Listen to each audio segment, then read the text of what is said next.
এবারের রমজানে আর জিলাপি বাইরে থেকে কিনে খেতে হবে না, ঘরেই তৈরি করে নিতে পারবেন মুচমুচো রসালো জিলাপি। কিভাবে পারফেক্ট জিলাপি তৈরি করতে পারবেন সেই দায়িত্বটা আমার। শুধুমাত্র ভিডিওতে বলে দেওয়ার টিপসগুলো আপনারা ফলো করে জিলাপিটা ঘরে তৈরি করবেন, তাহলে দেখবেন একেবারে পারফেক্ট জিলাপি আপনারাও তৈরি করতে পারবেন। আশা করি আজকের রেসিপিটি আপনাদের কাছে ভালো লাগবে। ভালো লাগলে প্লিজ একটি লাইক দিয়ে ভিডিওটি শেয়ার করে দিবেন। তো প্রথমে একটা মিক্সিং বোলে 1 কাপ নিয়ে নিচ্ছি মাসকলাইয়ের ডাল, 1/4 কাপ নিয়ে নিচ্ছি পোলাওয়ের চাল। এবারে পর্যাপ্ত পরিমাণে পানি দিয়ে খুব ভালো করে কষলে 5 থেকে 7 বার এই চাল আর ডালটা ধুয়ে নিতে হবে।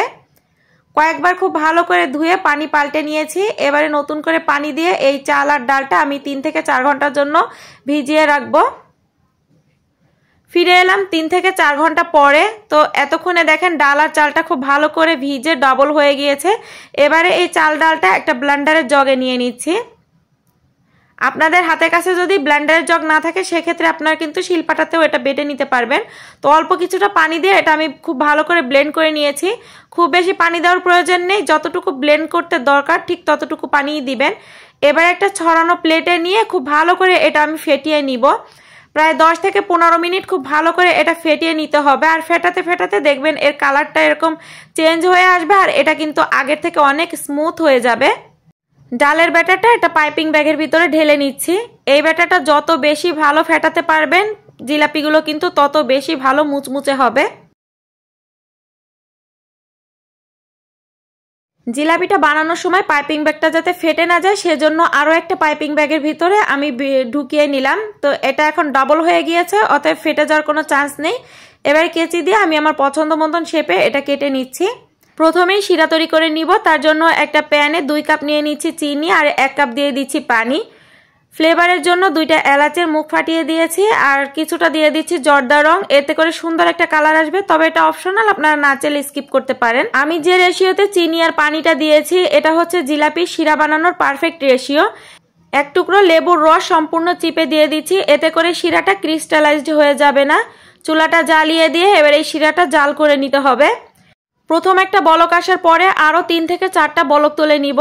শিরাটা কিন্তু খুব বেশি পাতলা আবার খুব বেশি ঘন হবে না। খুব বেশি পাতলা হলে জিলাপিগুলো নরম হয়ে যাবে, আবার খুব বেশি ঘন হলে জিলাপির ভিতরে শিরাটা ভালো করে ঢুকবে না। তো চুলাটা বন্ধ করে দিয়ে ঢাকনা দিয়ে ঢেকে এই প্যানটা একটা সাইডে রেখে দিচ্ছি। ফ্রাই প্যানে তেল নিয়ে নিচ্ছি আর তেলটা খুব ভালো করে গরম করে নিতে হবে। প্রথমে তেলটা গরম হয়েছে কিনা এটা চেক করার জন্য একটুখানি ব্যাটার দিয়ে দিলাম।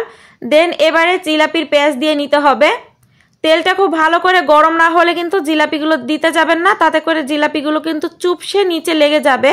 জিলাপির পেঁয়াজগুলো একটু খারাপ হলেও কোনো সমস্যা নাই, এটা প্র্যাকটিসের ব্যাপার। আস্তে আস্তে বানাতে বানাতে দেখবেন এটা ঠিক হয়ে যাবে। জিলাপির নিচের সাইডটা ভাজা হয়ে গেলে এক এক করে উল্টে দিতে হবে। আর এই জিলাপিগুলো ভাজতে কিন্তু খুব বেশি একটা সময় লাগে না, কিছুক্ষণ পরই দেখবেন এর বুদবুদিটা কমে যাবে, তখনই বুঝতে হবে যে জিলাপিগুলো ভাজা হয়ে এসেছে। তো আমি একটু মুচমুচে করে দেন এই জিলাপিগুলো তেল থেকে তুলে নিচ্ছি। জিলাপিগুলো তেল থেকে ঝরিয়ে সরাসরি চিনি শিরার ভিতরে দিয়ে দিতে হবে। এমনটা করা যাবে না যে তেল থেকে তুলে একটা প্লেটে রাখলেন দেন পরে আপনি শিরাতে দিলেন, এমনটা করলে কিন্তু শিরা এই জিলাপির ভিতরে ঢুকবে না। আর শিরার ভিতরে জিলাপিটা দেওয়ার পরে একটু চেপে এটা ভালো করে শিরার ভিতরে ঢুকিয়ে 5 থেকে 7 সেকেন্ডের মধ্যেই দেখবেন হয়ে যায়। দেন এখান থেকে তুলে নিতে হবে। একইভাবে বাকি জিলাপিগুলো আমি বানিয়ে নিচ্ছি। আমার আজকের এই জিলাপির রেসিপিটি আপনারা কে কোন এলাকা থেকে দেখতেছেন চাইলে কমেন্টস করে জানাতে পারেন, যাতে পরবর্তীতে আপনাদেরকে ধন্যবাদ জানাতে পারি। আরো একটা টিপস আপনাদের সাথে শেয়ার করি। জিলাপি থাকবে একেবারে গরম আর শিরা থাকবে হালকা গরম।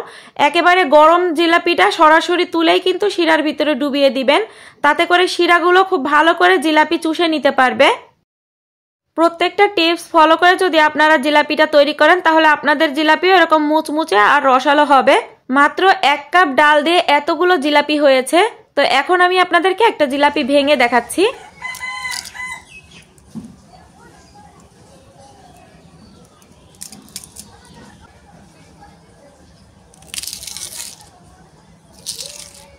আর এই জিলাপির ভিতরে কতটা রস ঢুকেছে সেটা এখন দেখিয়ে দিচ্ছি।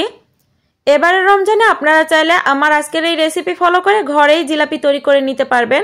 তো আশা করি আমার আজকের এই মুচমুচে রসালো হোমমেড জিলাপির রেসিপিটি আপনাদের কাছে ভালো লেগেছে। রেসিপিটি ভালো লেগে থাকলে প্লিজ একটি লাইক দিয়ে ভিডিওটি শেয়ার করবেন। আর যদি খুব বেশি ভালো লেগে থাকে আমার পেজটি ফলো করে আমার পাশে থেকে যাবেন।